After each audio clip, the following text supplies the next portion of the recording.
अय्यूब 42 उसकी 10 आयत में लिखा है। मैं 1 2 3 बोलूंगा, आप सब लोग पढ़ेंगे।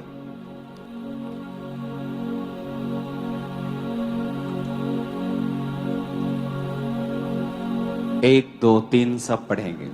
जब अय्यूब ने अपने मित्रों के लिए प्रार्थना की, तब यहोवा ने उसका सारा दुख दूर किया और जितना अय्यूब के पास पहले था उसका दुगना यहोवा ने उसे दे दिया। When Lord turned the captivity of Job, and restored his fortunes. हम प्रार्थना करते हैं कभी, परमेश्वर तू कब बदलेगा, मेरी लाइफ को तू कब चेंज करेगा, जो कुछ गुम गया है, जो खो गया है, तू वापिस कब देगा, कब रिस्टोर करेगा मेरी लाइफ को, मेरा दुख कब दूर करेगा। यहां पर अय्यूब के ऊपर एक परीक्षा थी। गहरी स्टडी कहती है कि वो परीक्षा सिर्फ परमेश्वर के कारण ही नहीं थी, वो अय्यूब के अपने शब्दों के और अपने डर के कारण थी। वचन कहता है अय्यूब ने कहा जिससे मैं डरता था वो मुझ पे आ पड़ी। तो इसका मतलब है किसी भी चीज से हमें डरना नहीं चाहिए। हमारी लाइफ का कोई भी बुरा सपना नहीं होना चाहिए कि जो हमें लगे कि ये वाला मेरी चीज साथ नहीं होना चाहिए। किसी चीज से हमें डरना नहीं चाहिए। वो डर इनवाइट करता है उस चीज को घटना, उस घटना को घटित होने की। एक क्रिश्चियन की स्टोरी में आपको बता चुका हूं कि वो एक किडनी डायलिसिस डिपार्टमेंट में काम करता था। तो जब पेशेंट्स आते थे, किडनी डायलिसिस वहां होता था, तो उससे पेशेंट्स की हालत देख नहीं होती थी। तो वो अपने मन ही मन में कहता था कि यार कुछ भी हो जाए, मुझको कभी ये वाला रोग ना हो, मुझे कभी ये वाला रोग ना हो। और वही रोग उसे एक दिन हुआ और वो भी डायलिसिस उसका होने लगा। पर परमेश्वर ने उसको जीवन दिया, आज वो जीवित है, उसकी किडनी ट्रांसप्लांट हुआ, वो ठीक हो गया, वो बात अलग है। लेकिन आप देखो, जब आप किसी चीज से डरते हो तो शैतान वही चीज को आपके जीवन में घटाने की कोशिश करता है। तो आज हम उस विषय पे नहीं जाएंगे, लेकिन आपको यह मालूम हो कि अय्यूब की परीक्षा सिर्फ परमेश्वर के ऊपर निर्भर नहीं थी। अय्यूब की परीक्षा का कारण अय्यूब ने खुद कहा कि जिस बात से मैं डरता था वो मुझ पे आ पड़ी।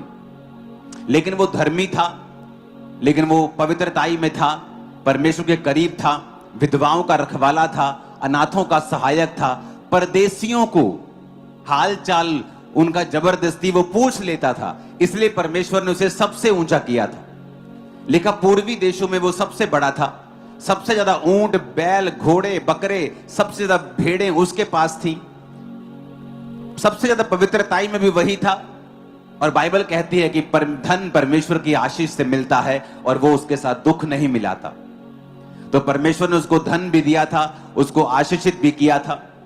लेकिन कुछ कमी जो अय्यूब की लाइफ में थी और कुछ परमेश्वर की मर्जी, दोनों इकट्ठी हो गई और अय्यूब के लाइफ के ऊपर परीक्षा आई।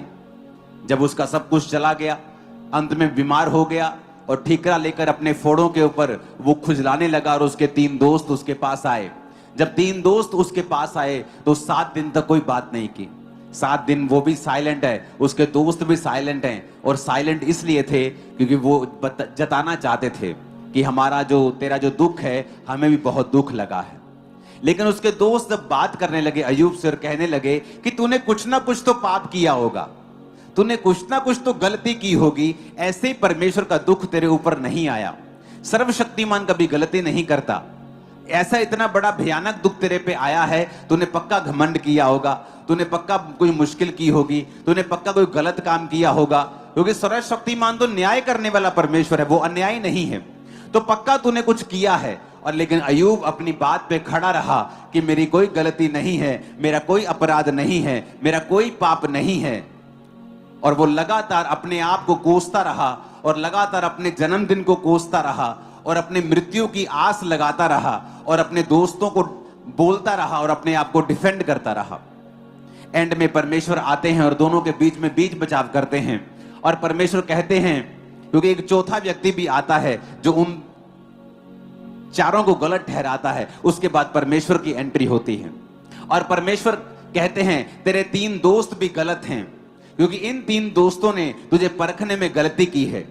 तेरी लाइफ में कोई ऐसा भयानक पाप नहीं था कि तेरी जिंदगी में इतनी बड़ी मुसीबत आई। अब तेरे दोस्त जो हैं इन्होंने तुझे गलत जज किया है, लेकिन तूने भी मुझे गलत जज किया है अय्यूब, तूने भी मुझे गलत जज किया है।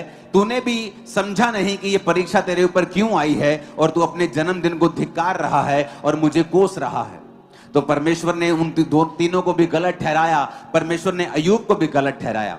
जब ये सारा कुछ हो गया, ये घटनाक्रम सब कुछ हो गए, बीत गए, तो परमेश्वर ने अय्यूब से कहा कि अपने मित्रों के लिए प्रार्थना कर।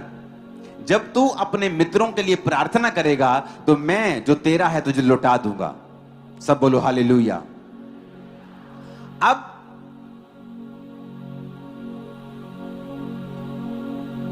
उसके मित्र तो गलत थे, उन्होंने जज गलत किया, अय्यूब को गलत जज किया, पर फिर भी परमेश्वर ने कहा कि अपने मित्रों के लिए प्रार्थना कर। आज आपको कोई एक ताना मार देता है और आप सारी उम्र उसको भूलते नहीं। आप कहते हो कि मैं इस घटना में था, मैं इस प्रॉब्लम में था और इस व्यक्ति ने मुझे ताना मारा था, और आप उसे याद रखते हो, बल्कि आप उसे याद रख के आप उसके लिए बदला लेने की इच्छा भी रखते हो कि जब परमेश्वर मुझे ब्लेस करेगा फिर मैं इसकी बैंड बजाऊंगा। और यहां पे परमेश्वर ने कहा अय्यूब, अगर तू चाहता है मैं तुझे लौटा दूं तो तुझे अपने मित्रों के लिए प्रार्थना करनी होगी। सब बोलो हालेलुया।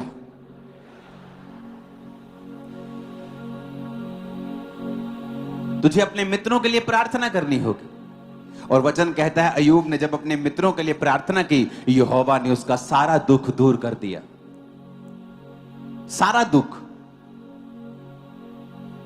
उसके मित्र भी श्राप के भागी नहीं हुए, क्योंकि जब आप किसी के लिए प्रार्थना करते हैं जिन्होंने आपको दुख पहुंचाया हो, जब आप उनके लिए आशीष के लिए प्रार्थना करनी शुरू करते हैं तो ऑटोमेटिकली आप उन्हें माफ कर देते हैं। जब एक गंदा बर्तन हो और आप अगर फैसला कर लें कि आप उसे उसमें खाना चाहते हैं कुछ, तो ऑटोमेटिकली आप उसे साफ करेंगे पहले, और जब आप उसे साफ करेंगे तो फिर ही आप उसमें खाएंगे।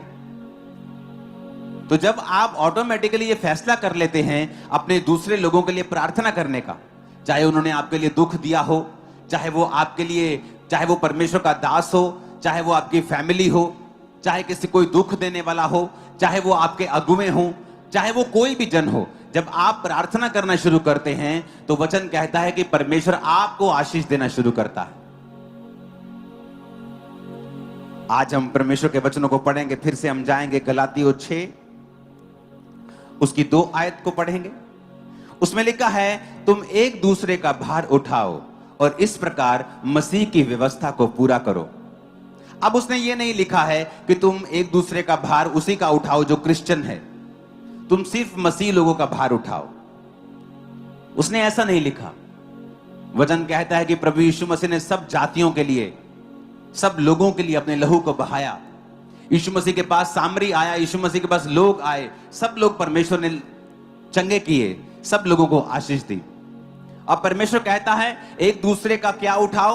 भार उठाओ, इस प्रकार मसीह की व्यवस्था को पूरा करो।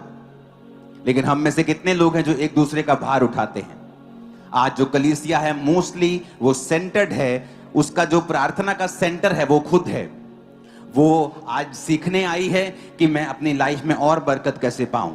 आज वो इसलिए चर्च में बैठा है कि उसे वीजा नहीं मिल रहा और वो चाहता है उसके बंधन टूट जाएं, और उसे पता है कि जीसस उसके बंधन तोड़ सकते हैं, और इसलिए आज वो चर्च अटेंड कर रहा है कि उसके बंधन टूट जाएं।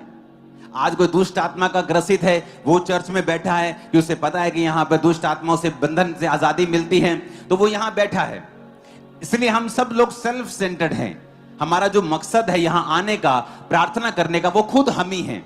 और इस वजह से कई बार परमेश्वर हमें हील नहीं करता और रिस्टोर नहीं करता, क्योंकि हम परमेश्वर की व्यवस्था को पूरा नहीं करते हैं, क्योंकि हम परमेश्वर के वचन को जानते नहीं हैं, किसी ने हमें सिखाया नहीं है।